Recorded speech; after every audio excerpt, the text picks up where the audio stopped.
आज अपनी आज प्रोनाउन की सेकंड क्लास है। चलें आगे। सबसे पहले अपन अपन लोगों ने क्या देखा था, प्रोनाउन होता क्या है, प्रोनाउन का यूज क्यों करते हैं। अब ये बताओ प्रोनाउन का यूज करते क्यों है। नाउन के रिपीटिशन को रोकने के लिए, सेंटेंसेस के जो स्ट्रक्चर होते हैं वो बहुत ज्यादा बड़े ना हो, है ना, सेंटेंस बहुत बोरिंग ना लगे, उबाऊ ना लगे। फिर टाइप्स ऑफ प्रोनाउन देखा था। प्रोनाउन की डेफिनेशन क्या है, क्या बताया था मैंने आप लोगों को।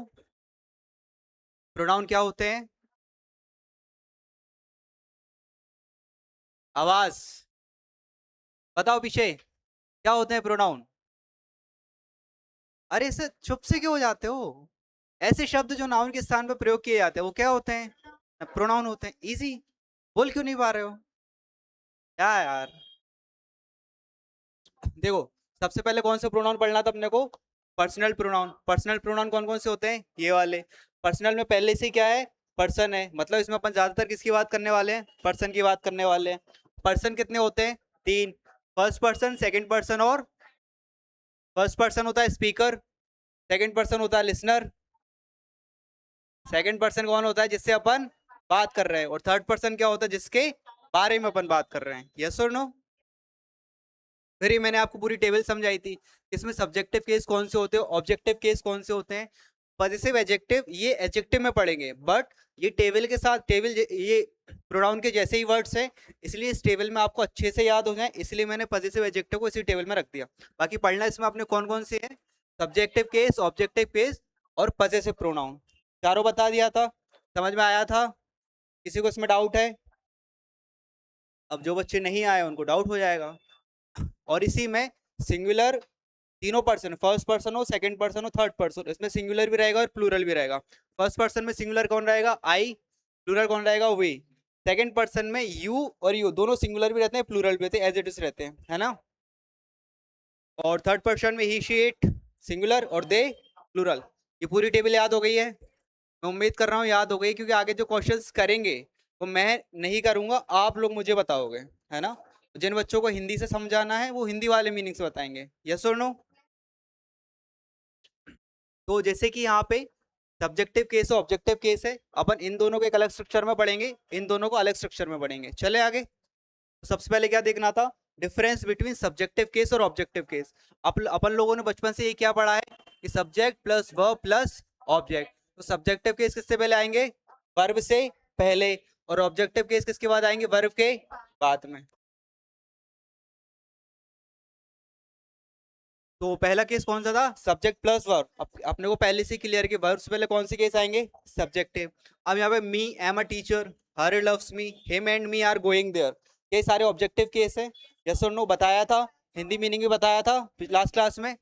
तो इसका क्या हो जाएगा, कन्वर्ट करेंगे तो I am a teacher, she loves me, he and I are going there. क्योंकि वर्ब ये हेल्पिंग वर्ब है, ये मेन वर्ब है, ये यहाँ पे क्या है, मेन वर्ब है, और यहाँ पे ये क्या है, मेन वर्ब है। अगर एम के बाद में कोई वर्ब आती आ रही होती आईएनजी वाली फॉर्म, तो ये हेल्पिंग, जैसे कि आर, आर के बाद हेल्पिंग वर्ब कौन सी आ रही है, गोइंग, तो यहाँ पे हेल्पिंग वर्ब है। बट एम यहाँ पे किसका काम कर रही है, मेन वर्ब का काम कर रही है, क्योंकि मेन वर्ब के बिना सेंटेंस को बनाना इम्पॉसिबल है। विदाउट हेल्पिंग वर्ब के तो बन जाएगा, बट मेन वर्ब के बिना सेंटेंस नहीं बनेगा। हाँ, ये वाला केस समझना था। बी के बाद कौन सा केस आता है, ऑब्जेक्टिव केस नहीं आता है। अब ये बी और बी की फॉर्म्स क्या क्या होती हैं, देखो बी को छोड़ो, ये जो जितनी भी फॉर्म आ रही हैं, is, am, are, was, were, be, been, be, ये जितनी भी फॉर्म है, अगर ये सब्जेक्ट में किसका काम कर रही हैं, अगर ये किसका काम कर रही हैं, अगर सेंटेंस में ये मेन वर्ब का काम कर रही है, तो उनके बाद कौन सी वाली फॉर्म आएगी, सब्जेक्टिव फॉर्म आएगी। इसे अपन इन जनरल क्या बोल देते हैं, इट वॉज हिम। अच्छा, आगे स्लाइड खाली है क्या, चलो। अच्छा, एक कहानी पढ़ के आया हूँ मैं, कहानी के थ्रू ये जो अपन लोग पढ़ रहे थे अभी, जो मेन वो वाले थे, इनको समझाने की कोशिश करता हूँ, समझना ध्यान से, ठीक है। देखो तीन पर्सन थे, ए, बी, ये तीनों दोस्त थे। तो रात के टाइम पे इन लोगों का मन किया, दोस्तों का अक्सर मन करता है चलो कहीं घूम के आते हैं, तो इन तीनों दोस्तों का मन क्या करा कि चलो अपन लोग घूम के आते हैं। तो आगे क्या था, एक बड़ा सा जंगल सा था, तो ये तीनों दोस्त क्या करे, इंटर कर गए, एक साथ इंटर कर गए। अब आगे चल के क्या हुआ, घना घना अंधेरा था, टॉर्च वगैरह कुछ भी नहीं था, तो ए और बी एक साइड निकल गए, ए और बी एक साइड निकल गए, और सी थोड़ा सा अलग चला गया, है ना। अब आगे ना, जैसे ही सी थोड़ा सा आगे पहुंचता है, तो आगे एक बड़ा सा होता है पेड़, ठीक है। तो जैसे ही अब रात का टाइम था, तो जैसे ही सी यहाँ पे आया, तो इसको थोड़ी सी पत्तों की आवाज आई, तो उसने पूछा इट, हु इज इट, इसने क्या पूछा, हु इज इट, कौन है वहां पे। हु इज इट का क्या मतलब हुआ, कौन है वहां पे। तो सी ने क्या पूछा सबसे पहले, हु, हु इज इट। तो ये बी वाला जो था, ये दूर चला गया था पहले, पर बीच में से ये यहीं से झाड़ियों के ऐसे करके निकल के आया कि भाई कोई नहीं है, मैं तेरा दोस्त हूँ, इट इज मी।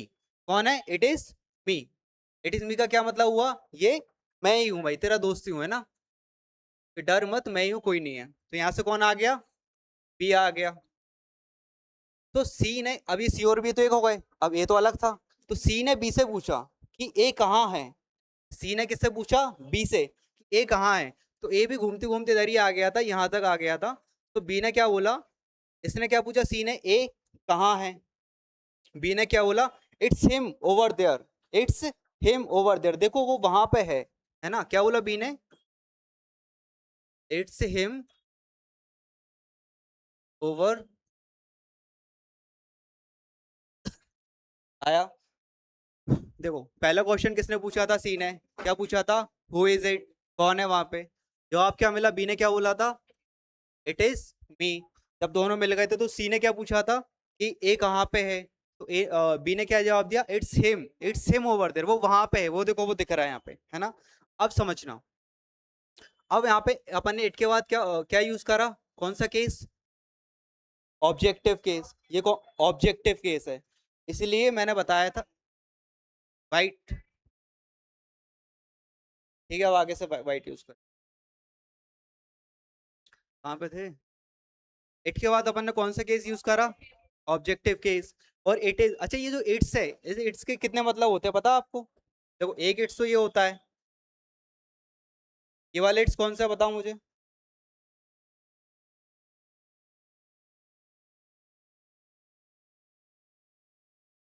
कौन सा, पजेसिव एडजेक्टिव, याद रहेगा, इसीलिए बोला था याद करनी है टेबल, याद करते कहाँ है।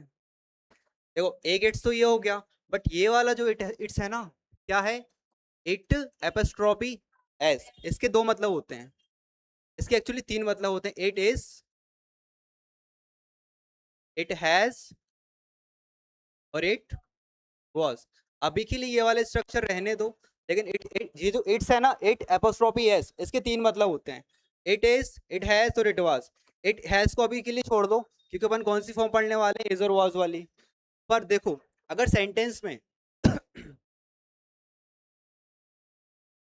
ये सारे सब्जेक्टिव केस थे, आई वी यू शी इट आ रहा है सब्जेक्टिव केस में। अभी अपन ने क्या पढ़ा था कि बी की जो फॉर्म होती है, बी की is am are was were be been being, अगर ये, अगर ये वाली फॉर्म आती है, तो इनके बाद कौन सा केस, अगर ये जो फॉर्म है, अगर ये मेन वर्ब का काम कर रही है, तो अपन कौन सा केस यूज करते हैं, सब्जेक्टिव केस। पर अपन यहाँ पे कौन सा केस यूज किया, ऑब्जेक्टिव केस। इन जनरल बोलचाल की भाषा में अपन ऐसा बोल देते हैं। देखो इंग्लिश स्पीकिंग में ये सारी चीजें चलती हैं, ग्रामेटिकल मिस्टेक्स को नहीं देखा जाता, कोई ध्यान भी नहीं देता। अगर आपने इंग्लिश बोलते टाइम पे अगर बहुत सारी एरर कर दिए, कोई ध्यान नहीं देता, कोई नहीं पूछता है। बट अगर इंग्लिश को लिखते टाइम पे या एग्जाम के टाइम पे ये मिस्टेक्स नहीं चलती हैं। तो यहाँ पे देखो क्या इज मेन वर्ब का काम कर रही है, यस और नो। तो यहाँ पे मी की जगह क्या आएगा, इट इज आई। जैसे इट इज, इस इट से क्या मतलब, इट इज हिम, हिम नहीं आएगा, क्या आएगा, it is, it is he over the, ना कि क्या आएगा, हिम।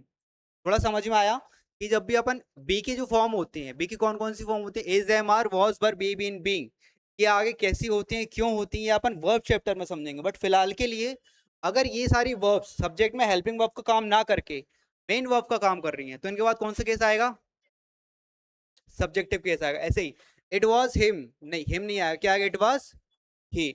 अगर यहाँ पे कौन सा केस है, सब्जेक्टिव केस है, बी की फॉर्म आ रही है, तो आगे भी कौन सा केस आएगा, बी की फॉर्म आ रही है, मेन वर्ब का काम कर रही है, देम नहीं आएगा, क्या आएगा, it was they, not it was them.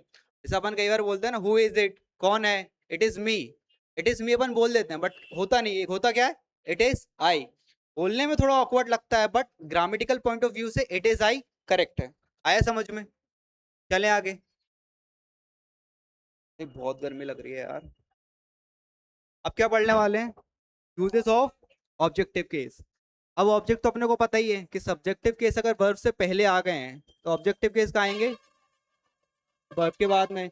और ऑब्जेक्ट एक तो वर्ब का ऑब्जेक्ट होता है, एक प्रेपो का ऑब्जेक्ट होता है, और एक gerund का ऑब्जेक्ट होता है। कल बताया था, आज थोड़ा और समझते हैं। वर्ब प्लस ऑब्जेक्टिव केस, ना कि सब्जेक्टिव केस। अभी समझा देता हूँ, बाद में टाइम दूंगा लिखने के लिए। शो, ही टुक। देखो, आपको भी फॉर्म तो पता होगा ना, टेक, टुक, टेकन, पता है, बचपन में पढ़ी थी। ये फर्स्ट फॉर्म होती है, ये सेकंड फॉर्म होती है, और ये वाली थर्ड फॉर्म होती है। सो ही टुक। अब टुक के बाद में कौन सा केस आएगा? वर्ब है। वर्ब के बाद में वर्ब का क्या आता है? ऑब्जेक्ट। तो यहाँ पर अपन ने कौन सा केस यूज करा है? तो केस कौन सा जाएगा? यस और नो? आया समझ में? अब हिंदी से थोड़ा समझते हैं। अब हिंदी वाले बच्चे मेरे को जवाब देंगे। शी का मतलब क्या होता है? वह। वह, ही का मतलब भी वह होता है, मतलब वह जो मेल वह था, वो ले गया, वह को ले गया, वह को ले गया डिज्नीलैंड, या उसको ले गया? उसे ले गया ना, उसे लेके जाएगा ना डिज्नीलैंड, वह को थोड़ी लेके जाएगा। तो अपन यहाँ पे वह नहीं आएगा, क्या आएगा? उसे। वह डिज्नीलैंड ले गया किसे? उसे ले गया, वह उसे डिज्नीलैंड लेके गया है। आया समझ में? हिंदी वाले बच्चों को आया? आया? ऐसे ही शी स्कॉल्ड का मतलब होता है डांटना। स्कॉल्ड का क्या मतलब होता है? डांटना। She scolded you and I. अब स्कॉल्डेड एक क्या है? वर्ब है। स्कॉल्ड करना वर्ब होता है, डांटना वर्ब होती है। तो वर्ब के बाद में कौन सा केस आएगा? ऑब्जेक्टिव। यू का ऑब्जेक्ट तो यू ही होता है, लेकिन आई का क्या होगा? आए समझ में? तो पहला जो यूज हो गया ऑब्जेक्टिव केस का, वो कौन सा हो गया कि वर्ब के बाद में हमेशा कौन सा केस आएगा? यस और नो? इसके बाद प्रेपो, हमेशा जो प्रेपो रहता है, प्रेपोजिशन, प्रेपोजिशन के बाद कौन सा केस आएगा? प्रेपोजिशन के बाद प्रेपोजिशन का ऑब्जेक्ट आता है। जैसे वर्ब के बाद वर्ब का ऑब्जेक्ट आता है, मैंने प्रेपोजिशन पढ़ाई थी, बेसिक बताया था। कौन कौन सी प्रेपोजिशन होते हैं जरा बताओ मुझे। इन, ऑन, बिटवीन, ऑफ, ये जो वर्ड्स होते हैं ये क्या होते हैं? प्रेपोजिशन होते हैं। तो ये प्रेपोजिशन के बाद कौन से वर्ड्स आएंगे? ऑब्जेक्टिव केस आएगा, ना कि सब्जेक्टिव केस आएगा। यस और नो? जैसे कि बिटवीन यहाँ पे क्या है? प्रेपोजिशन। एक्सेप्ट क्या है? प्रेपोजिशन। ये प्रेपोजिशन में पढ़ेंगे, ये वर्ब भी होती है, प्रेपोजिशन भी होती है, नाउन भी होता है, बहुत कुछ होता है, आगे चल के समझेंगे। But there is no problem, वहां कोई प्रॉब्लम नहीं बिटवीन ही एंड आई, उसके बीच में और मैं के बीच में। अब मैं थोड़ी होगा, क्या होगा? मेरे बीच में, उसके और मेरे बीच में। तो बिटवीन को, बिटवीन क्या था? प्रेपोजिशन था। यस और नो? बिटवीन के बाद हमेशा कौन सा केस यूज करेंगे? Objective case. तो यहाँ पे हिम एंड मी अपन कौन सा केस है? ये ऑब्जेक्टिव है। ही एंड आई कौन सा केस था? सब्जेक्टिव था। सब्जेक्टिव केस की जगह क्या यूज करा? यस और नो? आया समझ? ऐसे ही एवरीवन अटेंड द वेडिंग, सबने शादी अटेंड कर दी एक्सेप्ट फॉर, उसके अलावा। तो शी नहीं आएगा कि एक्सेप्ट एक अरे सॉरी, एक्सेप्ट थोड़ी है, फॉर है यहाँ पे प्रेपोजिशन। क्या है? फॉर। अब मैं गलत पढ़ा दूंगा ना तो तुम गलत पढ़ भी लोगे, तुम टोकोगे भी नहीं। सर एक्सेप्ट कैसे होता है बता सो? जैसे मैंने वो पढ़ा दिया था ना, कौन सा वाला, पजेसिव एडजेक्टिव पढ़ा दिया था, इसमें पूछा ही नहीं ये क्यों आया सर, कोई मतलब ही नहीं।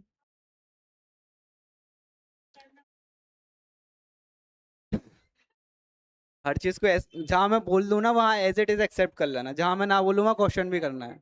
यस और नो? देखो फॉर क्या है? प्रेपोजिशन है। फॉर के बाद क्या आएगा? ऑब्जेक्टिव केस आएगा। शी नहीं आएगा, क्या आएगा?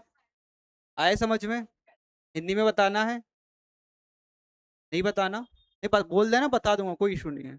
आए समझ में? बस याद रखना है कि प्रेपोजिशन के बाद कौन सा केस यूज होगा। और क्या, आगे चलें? चलो भाई। अब लेट, लेट होती है एक ट्रांजिटिव वर्ब। कौन सी वर्ब होती है? Transitive verb.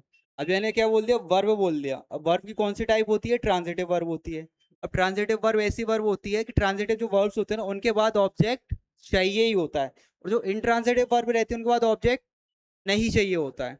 ये वर्ब चैप्टर में पढ़ेंगे। बट अभी के लिए ट्रांजिट ये आया था, सो अपन ने समझ लिया कि ट्रांजिटिव वर्ब कौन सी होती हैं, जिनके साथ ऑब्जेक्ट आता ही है। जैसे क्या बोलते हैं, लेट आई गो बोलते हैं, या फिर क्या बोलते हैं, late me go, let me teach you, let me do this, let me bring a glass of water for you. Let me बोलते हैं, लेट आई बोलते हैं कभी, लेट ही बोलेंगे कभी। लेट के बाद हमेशा कौन सा केस आएगा, ऑब्जेक्टिव केस आएगा। सब्जेक्ट किसने बोला था, किसी ने तो बोला था। लेट के बाद कौन सा केस आएगा, लेट मी गो। क्या लेट आई गो होगा क्या, मैं जाने दो या मुझे जाने दो, मुझे जाने तो कौन सा यूज करेंगे, लेट मी गो।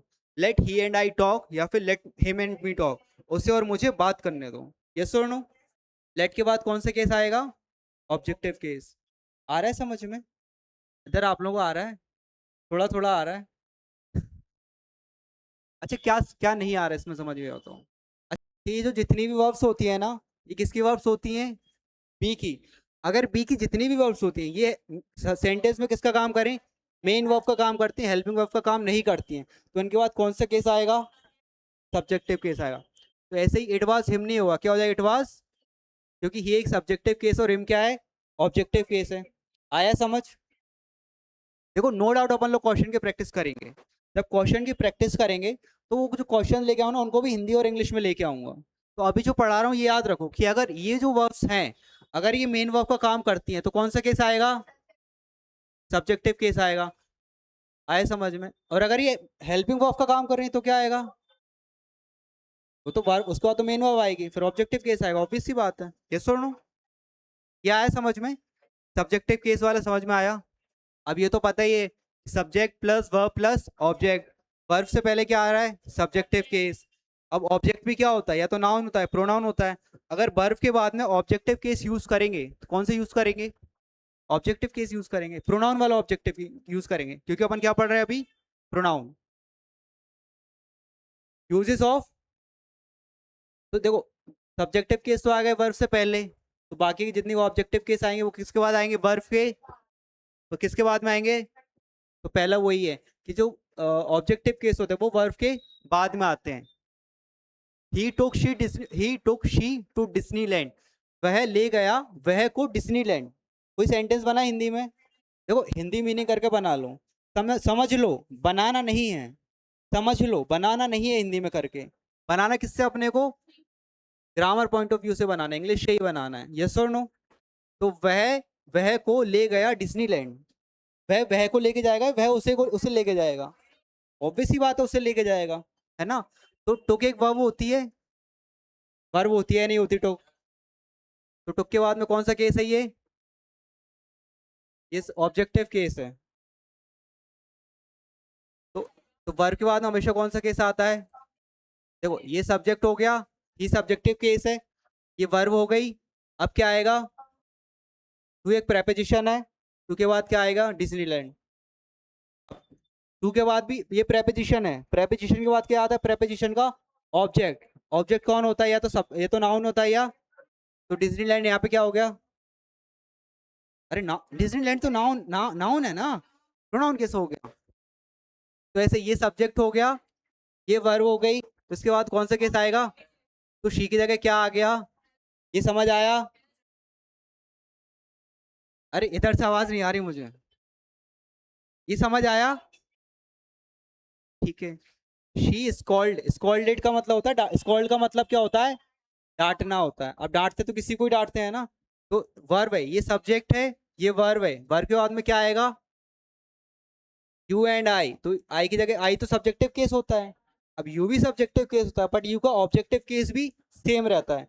आई, लेकिन आई का कन्वर्ट हो जाएगा, आई का मी हो जाएगा। Show she scolded you and me, उसने तुम्हें और मुझे डांटा।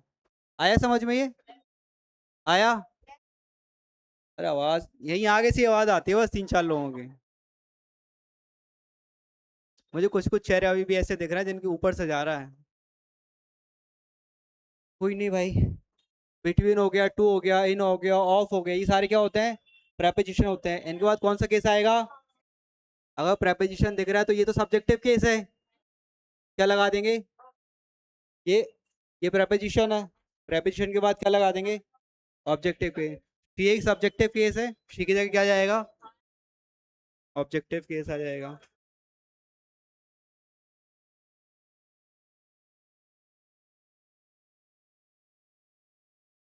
ये कैसे पता चल रहा है? देखो, जो मैं बता रहा हूँ, मैंने क्या बोला, प्रेपोजिशन के बाद कौन सा केस आएगा? ऑब्जेक्टिव केस आएगा। अब अपने को पता होना चाहिए कि प्रेपोजिशन कौन कौन से होते हैं।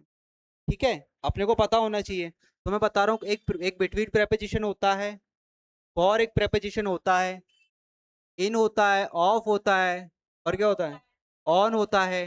ये प्रेपोजिशन बहुत सारे हैं। जो फर्स्ट पीडीएफ थी ना अपनी वाली, उसमें मैंने जब ग्रामर का ओवरव्यू आप लोगों को कराया था, आप लोगों ने करा था, प्रेपोजिशन पढ़ा था। प्रेपोजिशन कौन से वर्ड्स होते हैं जो दो नाउन जोड़ते हैं? एक सेकंड, आपस में जोड़ते हैं, मैं बता रहा हूँ, रुको। कैफी गायब हो गई?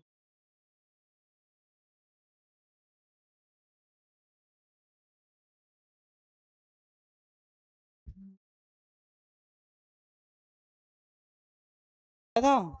क्या होता है ये?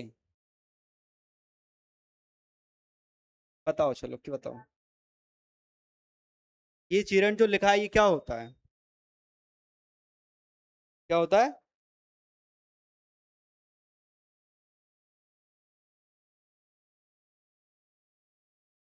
इधर पीछे, चिरण क्या होता है? कल आए थे, बताया था। क्या? नहीं आया? सुनो, ये चिरण एक नया टर्म है, अभी समझा रहा हूँ, ध्यान से सुनना, एक बार में समझ आएगा। ये किसका टॉपिक है? और वर्ब में कौन सी वर्ब का? एडवांस। देखो, दो दो वर्ब्स होती हैं, एक बेसिक वर्ब्स होती हैं, एक एडवांस वर्ब होती हैं। बेसिक वर्ब में अपन क्या क्या पढ़ते हैं? मॉडल वर्ब्स और हेल्पिंग वर्ब्स। लेकिन ये जो जिरंड है, ये एडवांस वर्ब में आता है। ठीक है, अब देखो, वर्ब की फर्स्ट फॉर्म प्लस आईएनजी वाली फॉर्म तो सभी ने पढ़ी होगी। यस और नो? पढ़ी है।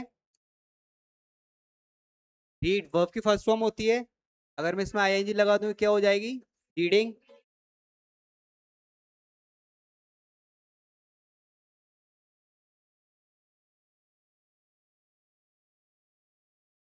ये सारी जितनी फॉर्म है, ये वर्ब की फर्स्ट फॉर्म प्लस आईएनजी वाली फॉर्म्स है। यस और नो? ये सेंटेंस में ज्यादातर किसका काम करती हैं? वर्ब का काम करती हैं। अपन ने आज तक यही पढ़ा है ना?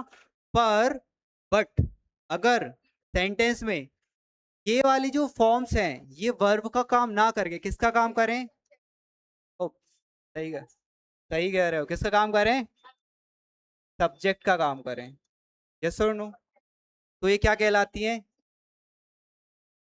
ये जो जितनी भी वर्ब्स हैं, ये सारी V one plus I N G वाली फॉर्म्स हैं। इनको अपन वर्ब के कंसिडर ही करते हैं। बट जब ये वर्ब की फॉर्म्स सेंटेंस में वर्ब का काम ना करके किसका काम करें, तो ये क्या होती हैं? जिरंड होते हैं। आए समझ में? जिरंड, जिरंड, ये टॉपिक होता है वर्ब का। पहली बार पढ़ रहे हो, पता है मुझे, मैंने भी पहली बार ही पढ़ा था, मुझे भी नहीं आया था समझ। बट जितना सिंप्लीफाई करके हो सकता है वो मैं आपको बता रहा हूँ। ये जो वर्ब की जो आईएनजी वाली फॉर्म्स होती है ना, ये जब सेंटेंस में वर्ब का काम ना करके किसका काम करें, तो ये क्या कहलाती हैं? आया समझ में? जैसे कि मैंने यहाँ पे आपको सेंटेंस क्या बताया था। देखो, अगर मैं बोल दूं आई एम रीडिंग अ, ये सब्जेक्ट है, हेल्पिंग वर्ब है, मेन वर्ब है, आर्टिकल है। आर्टिकल ए आर्टिकल ए अंदा तो पता है ना? पता है ना? ये डर गया भाई। और बुक क्या है? नाउ, मैं पढ़ रहा हूँ एक किताब, मैं एक किताब पढ़ रहा हूँ, यहाँ पे ये क्या है? वर्ब है। अभी रीडिंग का ही बता रहा हूँ, मैं रीडिंग बताई थी ना मैंने, रीडिंग, स्टडिंग, प्लेइंग, ये सारी वर्ब होती हैं। बट ये जब सेंटेंस में वर्ब का काम ना करके किसका काम करें, तो ये क्या होती है? चिरंड होती है। अब देखो, यहाँ पे तो ये वर्ब का काम कर रही है। यस और नो? अब देखो, ये सब्जेक्ट का काम कराएंगे अपन इससे।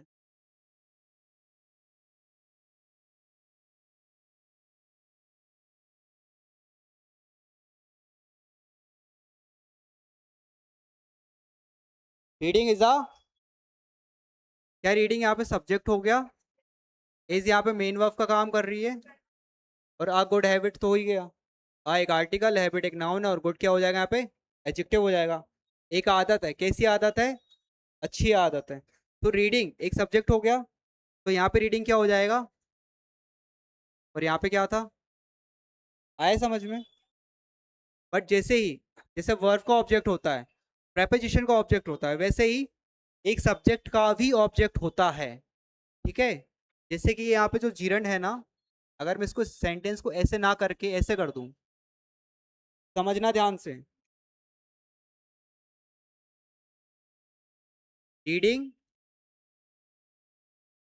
बुक्स, बुक नहीं है, बुक्स है। रीडिंग बुक्स इज अ, किताब को पढ़ना अच्छी आदत नहीं, किताबों को पढ़ना अच्छी आदत होती है, किताब पढ़ने से थोड़ी कुछ होगा। अब देखो, reading books is a good habit, ऐसा बोल सकते हैं अपन, ये तो पता है, यही वाली लाइन तो सबने पढ़ी होगी, smoking cigarettes is injurious to health. पर कभी क्वेश्चन नहीं करा कि आईएनजी वाली फॉर्म है ये यहाँ पे कैसे आ गई, अभी सोचा ही नहीं है। अब सोचा करो। क्या, अरे मूवीज देखी है, मूवीज से सबसे पहले यही आता है। कैसे स्किप कर, थिएटर में कैसे स्किप कर दोगे, अगर रीडिंग को मैं छुपा लूं, बुक्स हो गया, बुक्स प्लूरल है, क्या अपन यहाँ पे आर लगा देंगे, अगर reading books are a good habit, कैसा बोल सकते हैं, बट अपन बोलेंगे क्या, अगर reading books is a good habit, reading एक सब्जेक्ट है, लेकिन इस सब्जेक्ट का भी क्या है, एक रीडिंग, लेकिन reading what, reading books, reading magazine भी हो सकता है, रीडिंग न्यूज़पेपर भी हो सकता है ना, हो सकता है नहीं हो सकता, बट यहाँ पे रीडिंग व्हाट, रीडिंग बुक्स, तो यहाँ पे मेन सब्जेक्ट क्या है, रीडिंग। तो रीडिंग के लिए कौन सी वर्ब आई, इज, ये क्या है, मेन वर्ब। और जो चिल्ड्रन वाली जो फॉर्म होती हैं, ये जनरली इनको सिंगुलर कंसीडर करते हैं, है ना। कुछ ऐसी वर्ब्स रहती हैं जो जिरंड की फॉर्म में रहती हैं बट प्लूरल रहती हैं, वो सीखेंगे जिरंड के चैप्टर में। अभी के लिए जिरंड समझ में आया भाई, गला खराब है मेरा, मैं लाउडली बोल रहा हूँ तो यस और नो बोल दिया करो। ये समझ में आया जिरंड, अच्छे से आया ना, किसको नहीं आया बताओ, नहीं ओपनली बोल दो, कोई दिक्कत थोड़ी है, बता देंगे। जिरंड आया संजना आपको समझ में, बताइए थोड़ा, ये वाला समझ आया था, आया था, एक्सप्लेन करो जरा हमें, नहीं आया, वेरी है तो सही यार, ऐसा थोड़ी होता है। जिरेंट के बाद क्या आता है, सब्जेक्टिव केस, टॉकिंग, टॉक एक वर्ब होती है, बात करना, यस और नो। अपन ने, जैसे मैं समझा ही देता हूँ भाई, I am talking to her, मैं उससे बात कर रहा हूँ, मैं बात कर रहा हूँ उससे, तो यहाँ पे सब्जेक्ट है, ये हेल्पिंग वर्ब है, ये ऑब्जेक्ट हो गया, तो एक प्रेपोजिशन, प्रेपो का एक ऑब्जेक्ट हो गया, यस और नो। अब यहाँ पे टीच जो टॉकिंग है किसका काम कर रही थी, मेन वर्ब का, तो यहाँ पे टॉकिंग, क्या यहाँ पे टॉकिंग सब्जेक्ट का काम कर रही है, टॉकिंग शी वाज नॉट, इसको वजन को क्या पढ़ सकते हैं, पढ़ते हैं, वाज नॉट का ये शॉर्ट फॉर्म होता है वजंट, है ना। आइए आगे पढ़ेंगे, 10th चैप्टर में पढ़ेंगे अपन लोग, ये जो वाज नॉट, जो वाज नॉट है इसको अपन क्या लगते हैं, वजंट लिख सकते हैं। सो वह से बात कर रहा था, was not fun at all, उससे बात करना, वह से बात करना फन नहीं था, बिल्कुल ही फन नहीं था, वह से बात करना या उससे बात करना। तो टॉकिंग यहाँ पे क्या है, एक हिरण्य है, हिरण्य मतलब यहाँ पे किसका काम कर रही है, सब्जेक्ट के बाद कौन सा केस आएगा, तो क्या हर एक ऑब्जेक्टिव केस है, यस और नो, आए समझ में, बना लो नोट्स बना लो, बिल्कुल, मैं तो लिखवा भी नहीं रहा हूँ अभी कुछ, मैं आपसे बोला हूँ लिखने का भी, समझा रहा हूँ ना, कोई बात नहीं। विजिटिंग दे, पे से मिलना डिलाइटफुल था, डिलाइटफुल मतलब खुशी, जो खुशी मिलती है ना किसी से मिलके, डिलाइटफुल, डिलाइटफुल दे, तो उन वे को विजिट करना, वे को विजिट करते हैं, उनको विजिट करते हैं, तो विजिटिंग दैम, विजिटिंग यहाँ पे सब्जेक्ट आ गया, देखो विजिट करना वर्ब होती है, बट ये आईएनजी वाली फॉर्म है, तो यहाँ पे किसका काम कर रही है, सब्जेक्ट का, सब्जेक्ट काम करना मतलब क्या है, ये जिरंड है, और जिरंड के बाद हमेशा क्या, कौन सा केस आता है, आया समझ में, पक्का, आगे चले। हाँ ये तो थोड़ा अलग कंसेप्ट है, पहले ना नोट करो चलो, अब थोड़ा नोट करो फिर आगे चलते हैं अपन लोग, ठीक है? समझ में आया आप लोगों को? आया? आएगा, बट एकदम से डर के नहीं भाग जाना। पार्ट्स ऑफ स्पीच में एक कंजक्शन होता है, एक प्रेपोजिशन होता है। जो कंजक्शन होता है ना, इसमें इसका क्या मतलब होता है? लेकिन, किंतु, परंतु होता है। बट के दो फंक्शंस होते हैं, एक कंजक्शन होता है, एक प्रेपोजिशन होता है। जब जो बट है एज अ कंजक्शन रिएक्ट करेगा, फेस करेगा, तो उसका मीनिंग क्या होगा? लेकिन। बट जब बट प्रेपोजिशन के काम करेगा तो इसका क्या मतलब होता है? के सिवाय। इस वाले को याद रखने का सिंपल सा तरीका है कि जो दो सेंटेंस, जो कंजक्शन होता है वो दो सेंटेंसेस और दो फ्रेजेस को जोड़ता है, पढ़ा था अपन लोगों ने। बट जब अपन दो सेंटेंसेस को बट से जोड़ते हैं तो एक सेंटेंस पॉजिटिव होता है, एक उससे अलग होता है। फॉर एग्जाम्पल, वो पढ़ती तो अच्छा थी लेकिन वो मक्कारी मारती थी। या वो पढ़ता तो अच्छा था लेकिन उसका एग्जाम में रिजल्ट खराब आया। एक पॉजिटिव है, एक नेगेटिव है। तो कॉन्ट्राडिक्टरी जो सेंटेंसेस होते हैं उनको अपन किससे यूज करते हैं? बट से। बट के बाद में हमेशा कौन सा, अगर वो लेकिन का सेंस दे रहा है तो वहां पे कौन सा केस आएगा उसके बाद में? सब्जेक्टिव केस आएगा। बट अगर वो के सिवाय, कि सब लोग पढ़ रहे थे सिवाय उसके, सिवाय आया, सिवाय उसके, every one was studying but him, या बट ही, बट हिम आएगा, ही नहीं आएगा। अगर बट प्रेपोजिशन या उसका मीनिंग क्या है? के सिवाय, तो वहां पर कौन सा केस यूज करेंगे? ऑब्जेक्टिव केस यूज करेंगे। और अगर बट का मीनिंग एज अ कंजक्शन आए लेकिन, जब दो कॉन्ट्राडिक्टरी सेंटेंसेस हो तो वहां पे मीनिंग क्या आएगा? लेकिन, तो उसके बाद अपन कौन सा यूज करेंगे? Subjective case. और अगर प्रेपोजिशन होगा तो बट के बाद, ये नोट करो फटाफट, फिर एग्जांपल बताऊंगा। ये आखिरी है ना? पढ़ पढ़ के थक गए होगे, सुबह से पढ़ रहे हो, थक गए ना? चाय कॉफी मंगा दे मेरे लिए? मैं भी तो थक गया पढ़ा पढ़ा के यार। खींचो भाई, फोटो खींचो।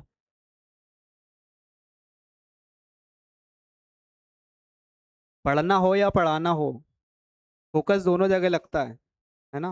वो पढ़ाने में ज्यादा एफर्ट्स लगते हैं क्योंकि कॉन्टिन्यूसली बोलते जा रहे हैं। मेरा गला तो थोड़ा सा है ही खराब, हो मैं लाउडली बोलता नहीं हूँ, आदत में नहीं है। अब वो आएगा धीरे धीरे हैबिचुअल।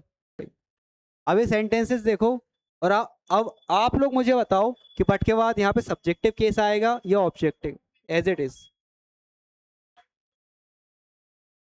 ये ही या हिम आएगा, है ना यहाँ पे?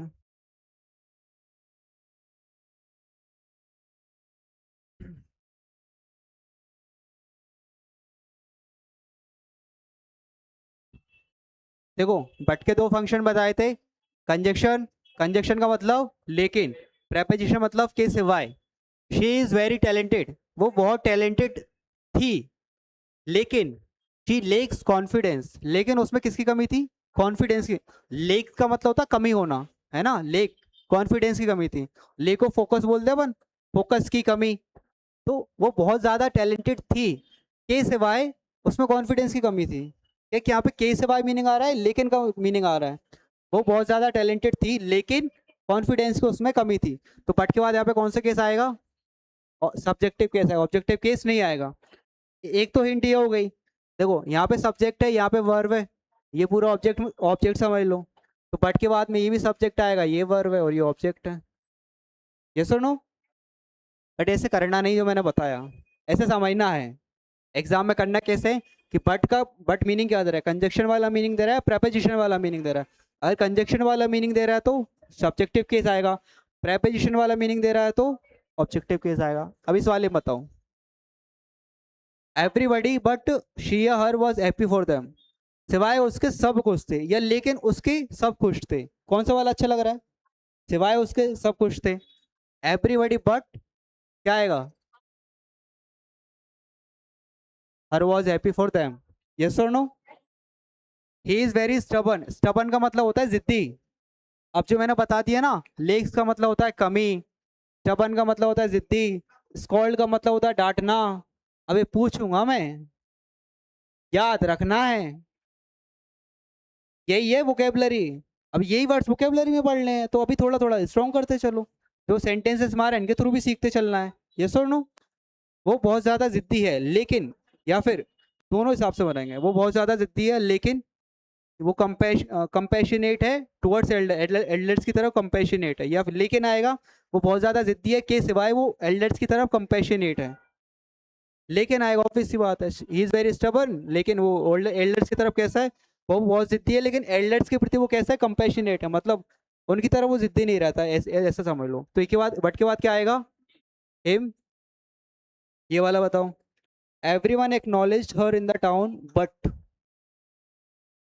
सबने उसको एक्नॉलेज किया था लेकिन उसके सिवाय उसके, सिवाय उसके सबने उसको एक्नॉलेज किया था। तो ये आप यहाँ पे बट किसका सेंस दे रहा है, प्रेपोजिशन का। तो यहाँ पे क्या आएगा कि, आया समझ, यस और नो।